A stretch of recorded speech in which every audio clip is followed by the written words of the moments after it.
Работа по освещению улиц активно ведется уже 2 года в Ленске. Уже проведена работа по реконструкции линии электропередач, осветили пешеходные перекрестки. Тему продолжат наши коллеги из Ленска.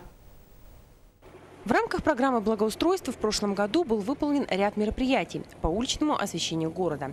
Провелись работы по реконструкции линии электропередач уличного освещения по улице Каландрашвили. Также были дополнительно освещены пешеходные перекрестки по улице Нюйская и перекресток улицы Первомайская, Заозерная. На этих участках были выполнены работы по модернизации объектов уличного освещения. Заменены светильники с лампами ДРЛ с мощностью 250 вольт на светодиодные с энергопотреблением 128 вольт. Главная причина перехода на светодиодное освещение улиц, по словам главы города, большая мощность и впечатляющее энергосбережение.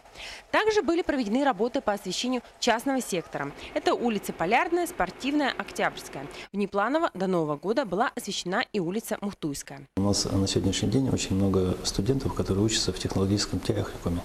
И людей, которые живут вот по Заозерной 49, 51, да, значит, у них всегда очень проблематично. Во-первых, там очень темно, вот по этой улице, на отрезке от Нюйской, да, вот в сторону Заозерной 49, 51.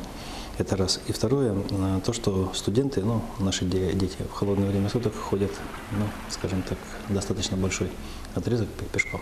Поэтому вот поступило предложение о том, чтобы запустить тогда маршрут. После согласования с Государственной инспекцией безопасности дорожного движения, требованием которой стало обязательное освещение этого участка, и перевозчикам маршрут был запущен. Улица освещена. Теперь жителям улицы Заозерной и ученикам техникума стало гораздо удобнее и комфортнее добираться на учебу и на работу. Вот в зимний период мы осветили улицу Заозерную. Мы там сегодня не доставили 4 опоры, но я надеюсь, что в теплое время суток мы эти 4 опоры оставим. В теплое время имеется в виду года, да, то есть весной и летом. И вот этот отрезок улицы от Нюйской осветим полностью.